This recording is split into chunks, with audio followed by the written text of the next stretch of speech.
Bien-aimés dans le Seigneur, nous nous réjouissons encore d'être en votre compagnie aujourd'hui. Je suis sincèrement comblé de joie, surtout savoir qu'il y a des gens qui sont fidèles à ce programme de la lumière du monde et qui nous suivent régulièrement. Et surtout vous qui envoyez vos commentaires et qui nous envoyez également des suggestions. Nous apprécions tout ce que vous faites pour la gloire de Dieu.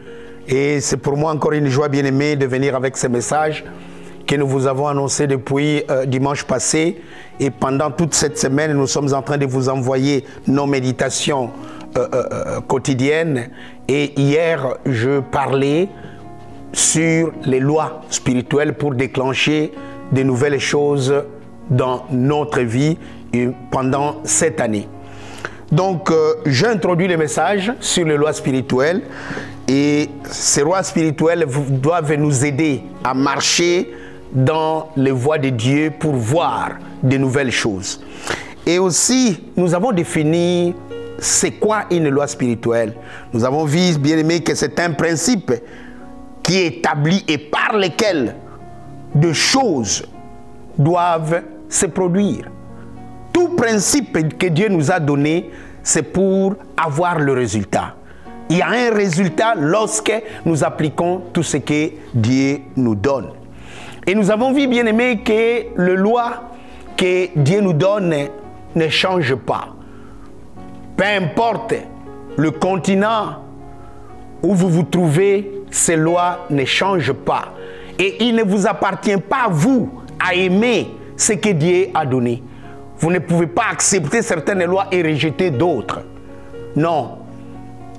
Vous n'avez pas ces droits-là, mais il faut absolument appliquer ce que Dieu vous donne pour voir le résultat dans votre vie. Donc, les lois sont des principes immuables. Ça ne change pas, ça ne varie pas. Je vous ai parlé, bien aimé, de la façon dont on conduit en France, qui est différente de la façon dont on conduit en Angleterre. En France, on conduit à gauche, mais en Angleterre, on conduit à droite. Si cela vous déplaît et que vous allez en France, vous voulez conduire à droite, vous allez créer des carambolages. Et alors, vous aurez des ennuis. C'est la même chose avec des lois spirituelles. Si vous les détestez et que vous voulez faire votre propre volonté, vous allez créer des conséquences parfois irréparables dans votre propre vie. Donc, c'est cela, bien aimé. C'est la même chose avec les lois physiques, les lois chimiques ou d'autres lois. Lorsque vous ne les appliquez pas telles qu'on vous les a données, ça crée parfois des conséquences désastreuses. Alors, aujourd'hui, bien aimés, nous allons continuer avec le message que nous avons commencé hier, les lois spirituelles qui déclenchent de nouvelles choses dans notre vie. Je vais relire le même passage de Deutéronome au chapitre 30, le verset 16. La Bible nous dit, car je t'ai prescrit aujourd'hui, je t'ai prescrit, je te donne, je t'ordonne. Je te demande, ça c'est ce que la Bible est en train de nous dire. Et écoutez ce que la Bible dit et souligne avec force. D'aimer l'Éternel, ton Dieu, de marcher dans ses voies et d'observer ses commandements. Aimer, marcher, observer. Voilà ce qu'une loi doit amener dans notre vie.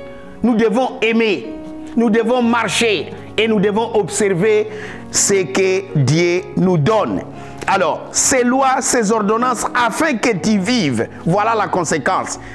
Si tu aimes, tu marches, tu observes, tu vas vivre.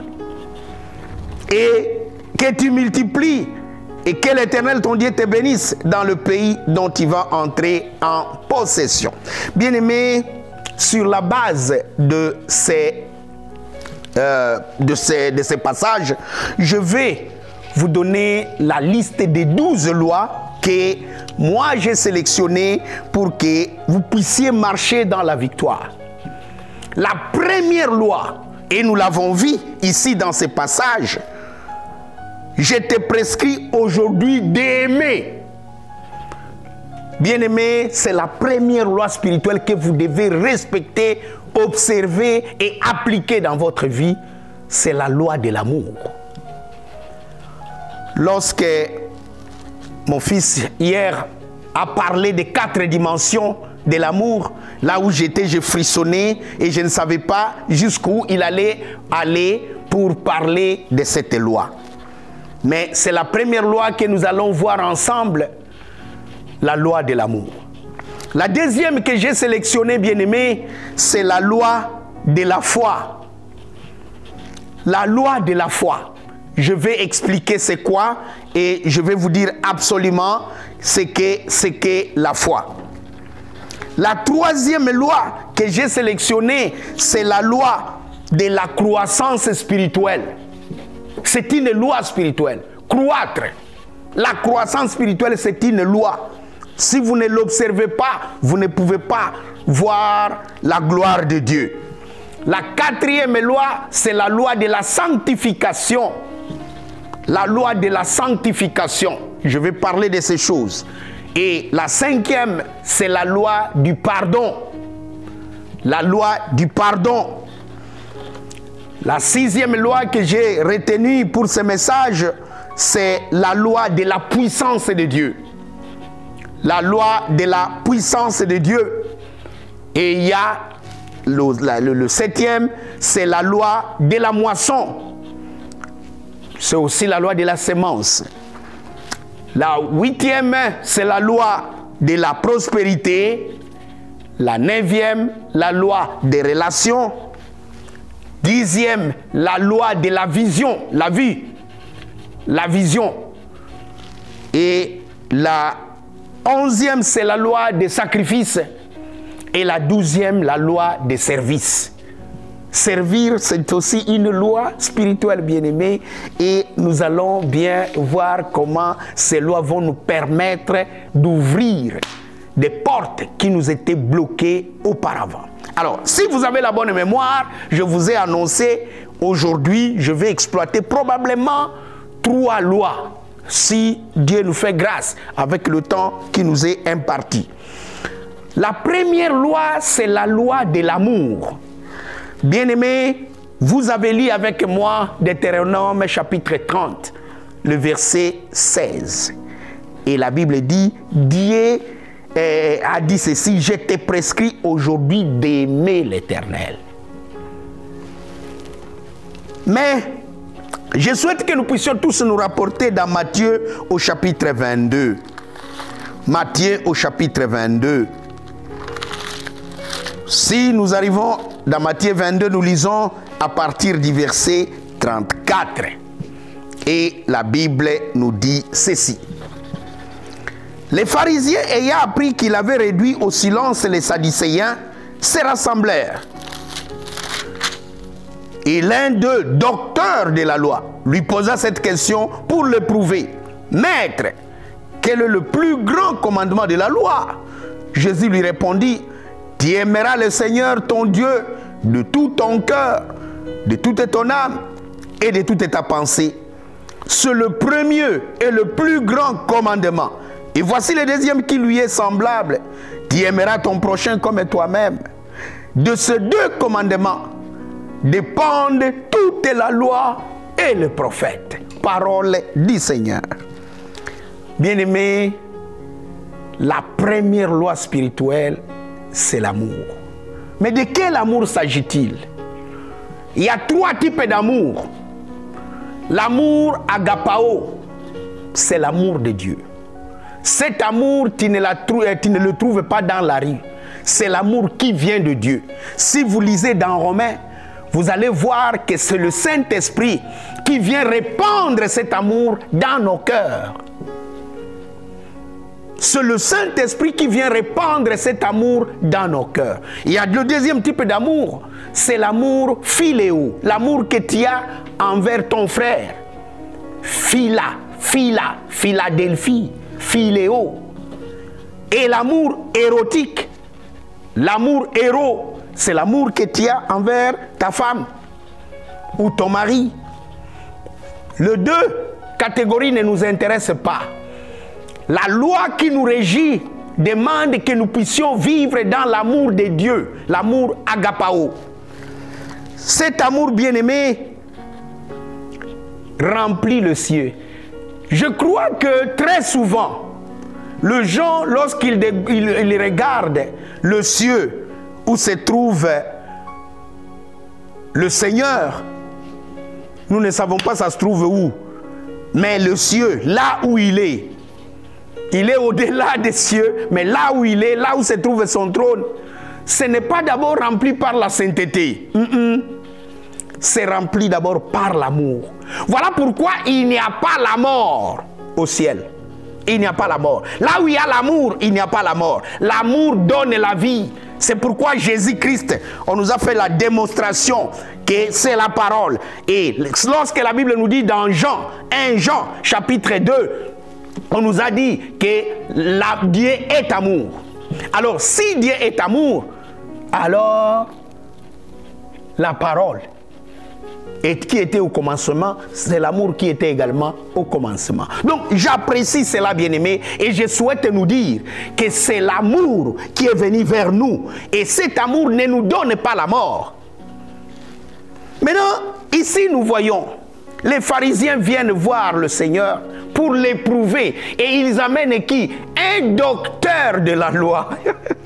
Ils amènent un docteur, celui qui était supposé tout connaître. Mais ils viennent pour éprouver le Seigneur. Exactement comme Nicodème l'avait fait au sujet de la nouvelle naissance.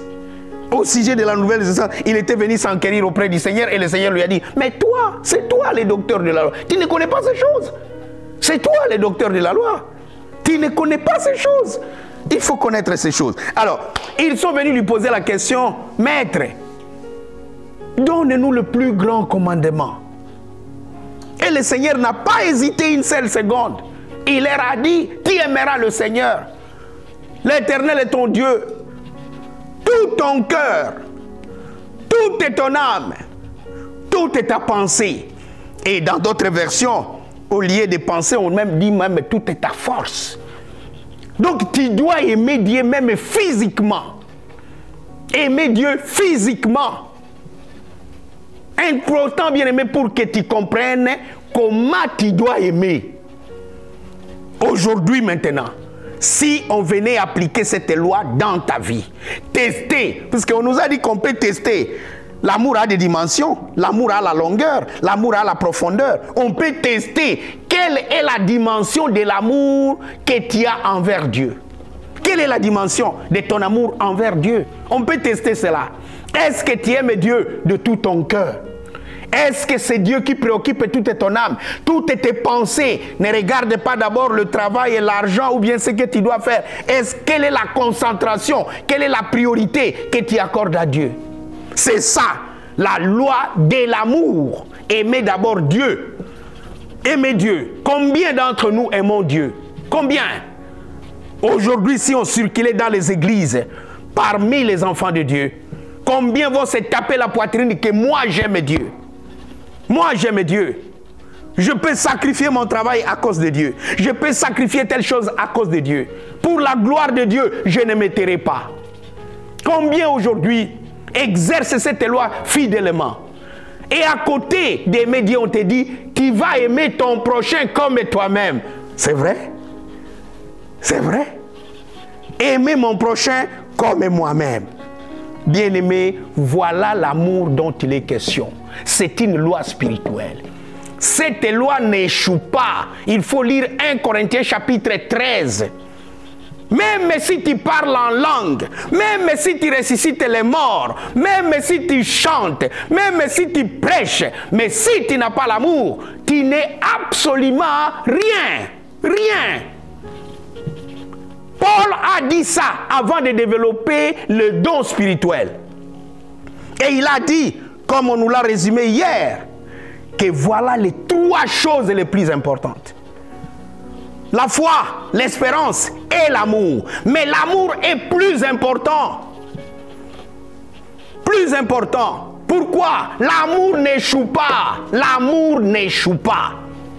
Et l'amour ne meurt pas. C'est une loi spirituelle, bien-aimée, que vous devez absolument comprendre. C'est pourquoi, lorsque le Seigneur enseignait, il a dit, aimez vos ennemis. Aimez. Aujourd'hui, qui est capable d'aimer son ennemi? Est-ce que tu es capable d'aimer quelqu'un qui t'a haï? Bénissez ceux qui vous maudissent. La personne est en train de vous maudire, mais vous, vous êtes en train de la bénir. Faites du bien à ceux qui vous haïssent. Et aussi, priez pour ceux qui vous persécutent. Bien aimé, ça c'est un amour d'une dimension extraordinaire. Puisque dans ce passage, si vous continuez un peu plus bas, la Bible nous dit, si vous ne saluez que ceux qui vous saluent, qu'est-ce que vous faites d'extraordinaire? Les païens, les publicains, ne font-ils pas la même chose? Ils font la même chose. Alors, dans la vie chrétienne, bien-aimé, vous ne pouvez pas vivre une vie ordinaire. Vous devez vivre une vie extraordinaire. Et c'est la vie extraordinaire que le Seigneur est venu montrer ici sur la terre. Voilà pourquoi sur la croix, au sommet de sa douleur, il s'est exclamé, « Père, pardonne-leur. » Car ils ne savent pas ce qu'ils font. Pardonne. Bien aimé, ça c'est très important. Que chacun d'entre nous comprenne que l'amour qui doit nous animer n'est pas l'amour terre à terre. L'amour tu me donnes, je te donne. Ce n'est pas cet amour-là. C'est un amour qui vient à un autre niveau, à une autre dimension, à la hauteur très élevée. C'est le premier et le plus grand commandement et c'est une loi spirituelle très importante. Maintenant, venons, bien-aimés, dans l'application de cette loi. Est-ce que nous aimons Dieu? Nous aimons Dieu.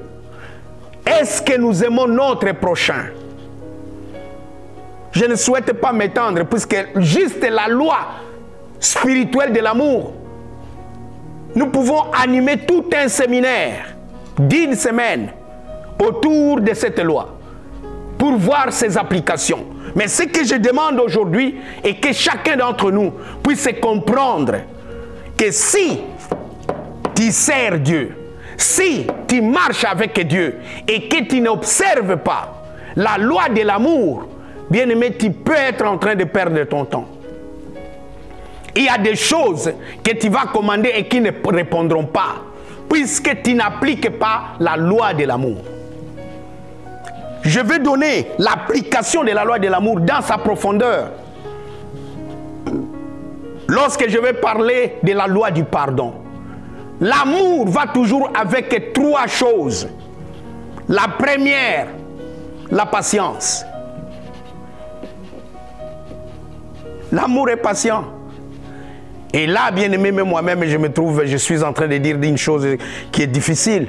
Que parfois, je suis très impatient avec les gens, surtout quand les choses ne marchent pas. Très impatient. J'aime que les choses se fassent très très vite pour que je sois satisfait.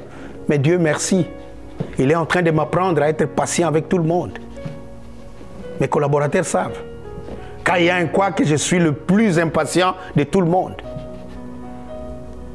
Oui, il n'y a pas d'amour sans réconciliation, bien-aimés. Ça, c'est très intéressant.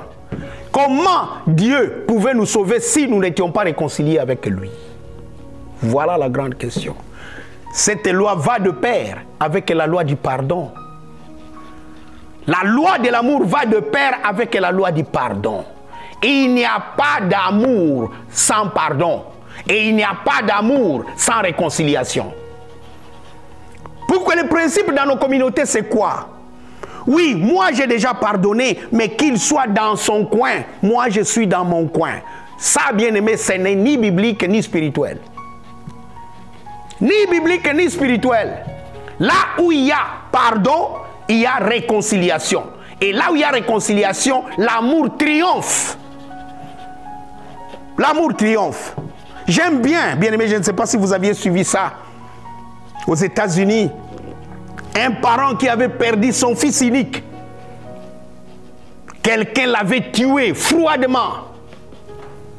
Lorsqu'il est arrivé au tribunal, et on a demandé son avis au sujet de la personne qui avait tué son enfant. Et ses parents avaient étonné même le juge. Il a dit, ben, mon fils est déjà mort. Il ne va pas revenir. Mais lui, Il a besoin d'être sauvé. C'est pourquoi je pardonne. Waouh! Je pardonne. Bien-aimé, l'amour de Dieu pardonne tout. C'est ce que 1 Corinthiens chapitre 13 nous dit. L'amour de Dieu pardonne tout. Il n'y a pas d'exception. Il n'y a pas d'exception. L'amour de Dieu pardonne tout. Donc aujourd'hui, si tu es en train de me suivre, le diable aura peur de toi lorsque tu pardonnes les impardonnables, lorsque tu aimes les gens qui ne sont pas aimables, puisque les gens qui ne sont pas aimables, on les trouve partout. Dans le ministère, dans nos familles, dans la communauté, dans nos pays, il y a des gens que vous ne pouvez pas l'aimer. Lui, il ne voit que les négatifs. Lui, il ne parle que du mal de toi. Comment tu vas l'aimer? Comment tu vas l'aimer? Mais alors, la parole de Dieu est en train de te dire, il faut l'aimer. C'est pourquoi la Bible nous dit, si ton ennemi a faim, donne-lui du pain. S'il a soif, donne-lui à boire. En faisant ainsi, ce sont des charbons ardents que tu es en train d'amasser sur sa tête. Voilà pourquoi le diable aura peur de toi lorsque tu aimes des gens qui ne t'aiment pas. Et voilà comment tu vas déclencher de nouvelles choses lorsque tu appliques l'amour de Dieu dans ta vie. Applique ça, bien-aimé, et tu verras la gloire de Dieu. Je souhaite prendre la deuxième loi, et c'est la loi de la foi.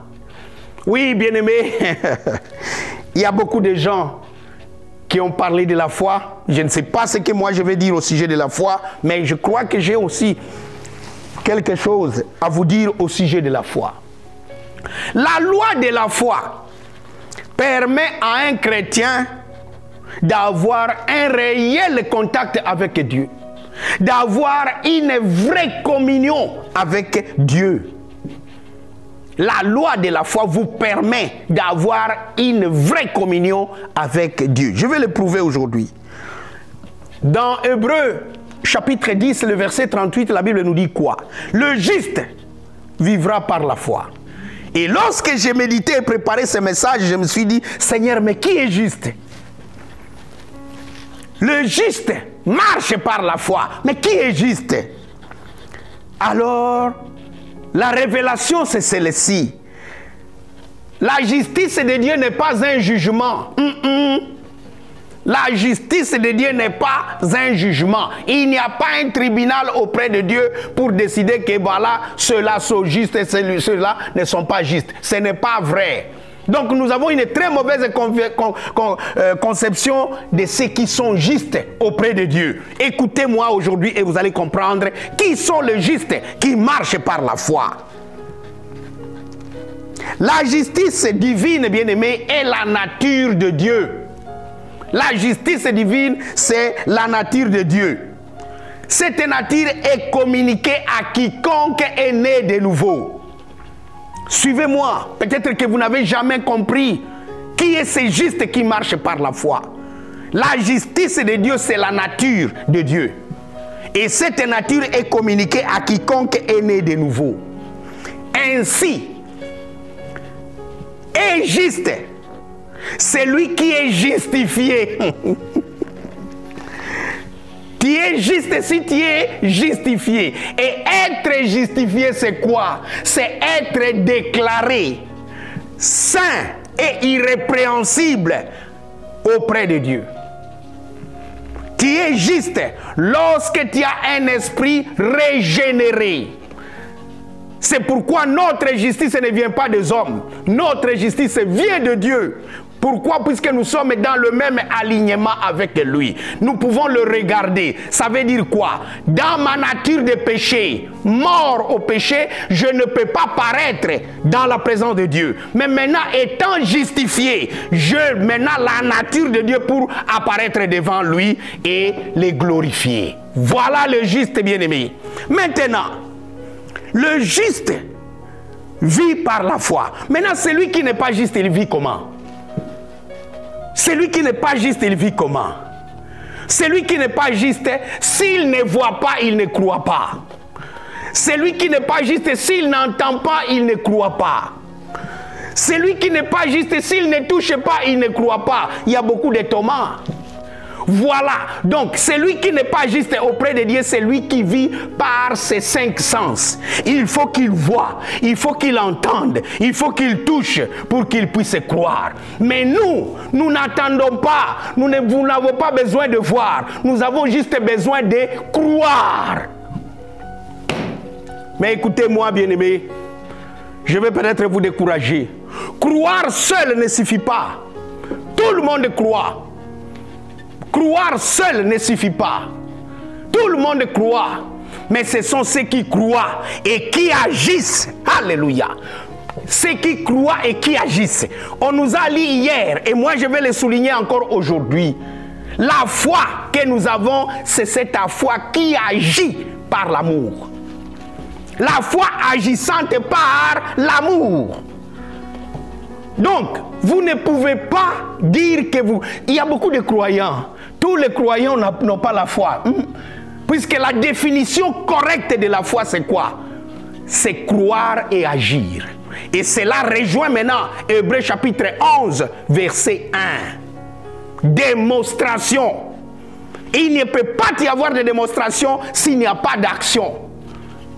Il ne peut pas. C'est pourquoi la Bible nous dit, si vous avez la foi comme un grain de sénévé, vous allez dire à cette montagne, ôte-toi de là, et ôte-toi de là et jette-toi dans la mer, et la montagne va se jeter dans la mer. C'est ça la foi. Maintenant, toi tu vois la montagne et tu ne dis rien. Tu ne fais aucune démonstration. Il ne va rien se produire. De nouvelles choses ne vont pas se produire dans ta vie. Et c'est pourquoi, bien-aimé, je souhaite te dire une chose.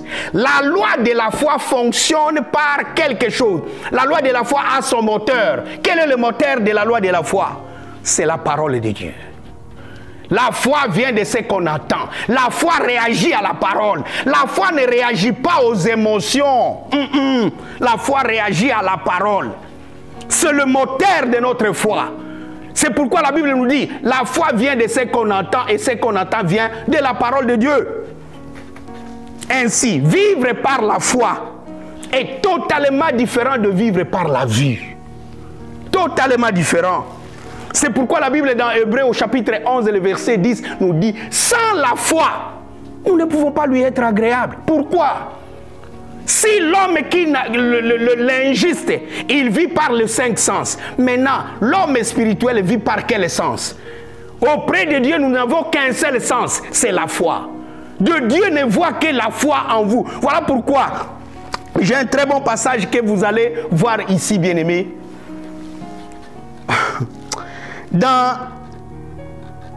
Lisons ceci, dans Luc chapitre 5. Nous sommes dans Luc chapitre 5 et je vais vous raconter cette histoire très intéressante de Luc 5. Nous lisons à partir du verset 17. La Bible nous dit, un jour Jésus enseignait. Des pharisiens et des docteurs de la loi étaient là assis, venus de tous les villages de la Galilée, de la Judée et de Jérusalem. Et la puissance du Seigneur s'est manifestée par des guérisons. Et voici, des gens portaient portaient sur un lit un homme qui était paralytique, cherchant à le faire entrer et à le placer sous ses regards. Comme ils ne savaient pas par où l'introduire, à cause de la foule, ils montèrent sur le toit. Et ils descendirent par une ouverture avec son lit au milieu de l'assemblée devant Jésus. Le verset 20, écoutez. Voyant leur foi, alléluia, voyant leur foi, le Seigneur a dit, homme, tes péchés te sont pardonnés. Voyant leur foi. Donc Dieu voit en nous la foi. Il ne voit pas d'abord les émotions. Il ne voit pas d'abord les larmes. Il ne voit pas d'abord les gesticulations et l'agitation. Dieu voit d'abord la foi. Beaucoup de gens ont la croyance mais n'ont pas la foi. Regardez ces 4 hommes. Ah, aujourd'hui tu peux te poser la question. Et ils n'ont pas demandé la permission du propriétaire de la maison. Et nous savons que cette scène se passe où? À Capernaum. Puisque le Seigneur, souvent, lorsqu'il était en Galilée, il était chez Pierre. Et de là, les gens sont venus. Beaucoup de gens sont venus pour l'écouter. Mais ces 4 personnes ont décidé, ils ont fait une chose. C'est ça la démonstration de la foi. Ils ont cru fermement dans leur cœur. Si notre ami ici arrive auprès de Jésus, il va le guérir. Il va le guérir. C'est ça, bien-aimé. Et nous avons vu la même histoire. Ici, dans Luc, on nous parle des gens. Mais si nous lisons dans Marc, c'est la même histoire, on nous parle de 4 personnes. Et dans ma méditation, j'ai compris que ces 4 personnes qui ont la foi peuvent se résumer comme l'amour, l'action, la persévérance et la parole de foi. Ces 4 vous permettent d'aller au-delà des choses. Si vous avez l'amour, vous y ajoutez la persévérance et vous avez la parole de foi, vous allez vous dire, moi j'irai. C'est comme cette femme qui a souffert de la perte de sang. Pendant 12 ans, elle s'est dit dans son cœur, si je parviens seulement à toucher les bords de sa robe, je serai guérie. Alors qu'elle avait déjà épuisé tout son argent auprès de médecins. Voilà, bien aimé, la loi de la foi. La loi de la foi ne regarde pas les obstacles. La loi de la foi ne regarde pas la foule. La loi de la foi regarde le Seigneur. Aujourd'hui, bien-aimé, si tu appliques la loi de la foi, tu verras de nouvelles choses. Tu auras ta guérison. Tu vas débloquer tous les obstacles. Tu auras ta guérison. Aujourd'hui, bien-aimé, je souhaite que quelqu'un comprenne qu'il peut marcher par l'amour et par la foi. Il peut marcher par l'amour et par la foi. Je vais terminer mon message d'aujourd'hui avec une 3e loi spirituelle, puisque je ne saurais pas couvrir les 12 lois que j'ai choisies aujourd'hui. C'est pourquoi je suis en train de prendre rendez-vous avec vous. Non seulement dans nos méditations quotidiennes, je vais en parler, mais d'une façon brève, mais le dimanche. Je vais m'étendre là-dessus. Je vais parler de toutes les lois qui doivent vous ouvrir des portes. Bien aimé, regardez seulement comment nous avons décortiqué l'amour et regardez comment nous sommes en train de décortiquer la foi. Si vous comprenez cela, est-ce que vous n'aurez pas des miracles, des prodiges, des signes, des exploits dans votre vie? Vous allez vivre ces choses. Vous allez vivre ces choses. La 3e loi spirituelle que je vais exploiter aujourd'hui, et c'est par là que je vais clôturer, c'est la loi de la croissance spirituelle. Bien-aimé, tout ce qui est né doit grandir. Tout ce qui est né doit grandir. Alors, nous nous appelons souvent des born again. Je suis né de nouveau. Mais est-ce que tu as grandi? Est-ce que tu as grandi? Grandir, croître, bien-aimé, c'est une loi. Si tu ne crois pas, tu deviens un sujet d'inquiétude. Non seulement pour ta famille, mais aussi pour la communauté. Aussi pour la communauté, tu deviens un sujet d'inquiétude. Imaginez-vous, bien-aimé, un enfant né dans une famille. Après 12 mois, l'enfant ne peut même pas s'asseoir. L'enfant continue à téter le biberon. L'enfant ne peut pas quitter son berceau. Est-ce que la maman, le papa seront tranquilles? Non. C'est pourquoi, bien aimé, lorsque vous mettez un grain, vous plantez un grain et que ce grain ne sort pas, vous commencez à être inquiet. Nous allons lire dans Ephésiens chapitre 4. La croissance, bien aimé, c'est une loi spirituelle. Il faut croître, il faut grandir. Nous sommes dans Ephésiens au chapitre 4, le verset 14. Le verset 14 nous dit ceci. Ainsi, nous ne serons plus des enfants flottants et emportés à tout vent de doctrine par la tromperie des hommes, par leur ruse dans le moyen de la séduction, mais en professant la vérité dans l'amour, nous croîtrons à tous égards en celui qui est le chef, Christ. Voilà, bien-aimés. La croissance spirituelle, c'est absolument une loi spirituelle. Lorsque vous naissez, vous devez grandir. Et comment nous grandissons? Nous grandissons dans la mesure où nous nous nourrissons de la parole de Dieu. Vous ne pouvez pas grandir spirituellement si vous ne vous nourrissez pas de la parole de Dieu. C'est pourquoi, bien-aimés, vous qui ne suivez pas les enseignements, vous mangez où? Chaque jour, vous vous acharnez pour aller au supermarché, chercher à manger pour vous maintenir en bonne santé. Votre santé spirituelle est où? L'homme ne vit pas seulement du pain, mais de toutes les paroles qui sortent de la bouche de Dieu.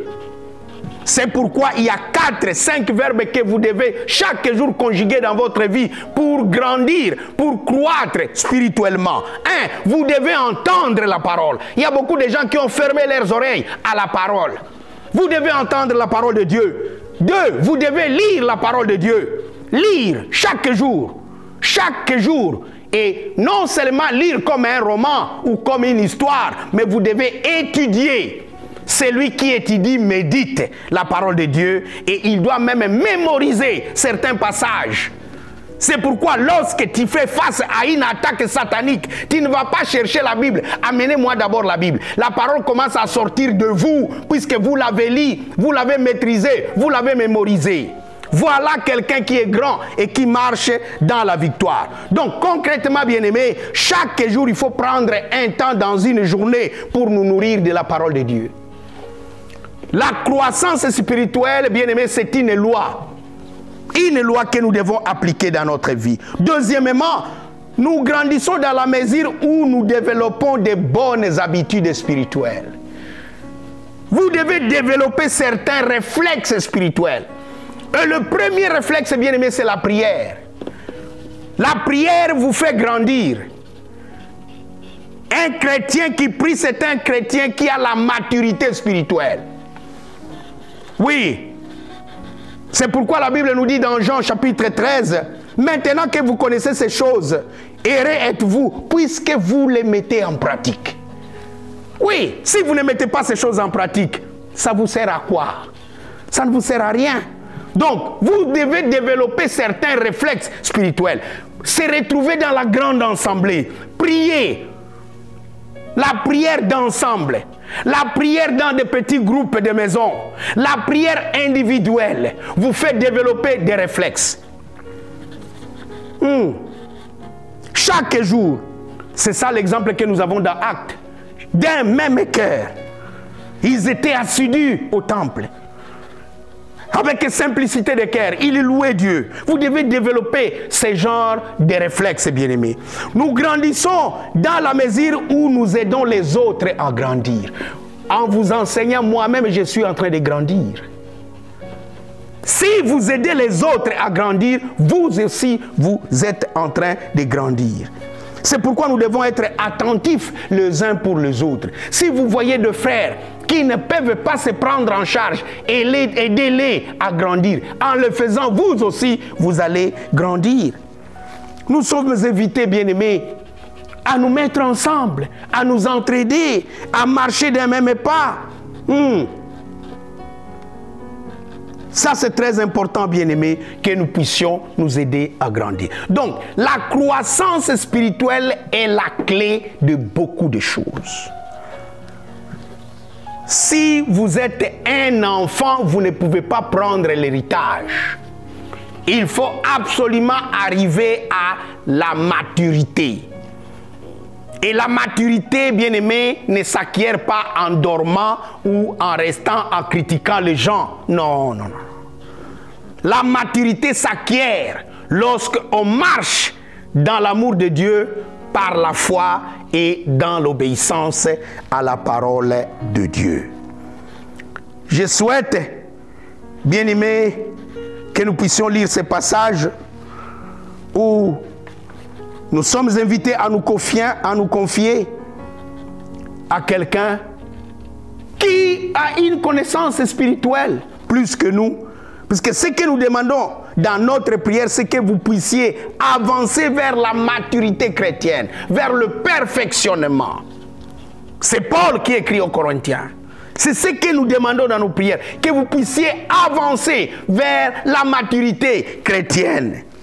Et cela s'appelle perfectionnement. Donc voilà, bien-aimés, aujourd'hui nous avons couvert 3 lois spirituelles. Dites-moi, si vous marchez dans l'amour, si vous marchez dans la foi et vous avez la maturité spirituelle, qu'est-ce que le démon a à faire avec vous? Il aura peur de vous. Le démon aura peur de vous. Et lorsque vous marchez dans ces choses, bien-aimés, les portes vont s'ouvrir devant vous. C'est avec ça, bien-aimés, que je souhaite terminer d'abord le message d'aujourd'hui. Je vous donne encore rendez-vous dans mes prochaines interventions où je vais essayer de couvrir les 12 lois que je vous ai données aujourd'hui. Est-ce que nous pouvons prier ensemble? Là où vous êtes, bien-aimés, levez vos mains, nous allons prier ensemble.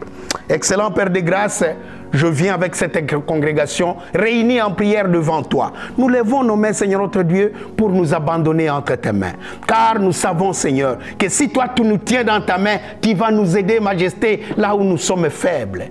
Si nous manquons d'amour, laisse que ton esprit continue à déverser l'amour de Dieu dans nos cœurs. Nous avons, ô Dieu Tout-Puissant, la portion de foi que ton esprit a encore déversée à nous. Nous prions, Seigneur notre roi, que cette foi puisse grandir et que nous puissions également croître dans notre relation avec toi.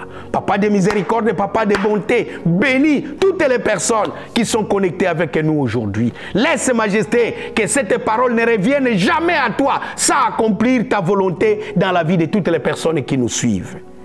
Au nom de Jésus-Christ, nous bénissons ce peuple en toi, notre Sauveur. Amen.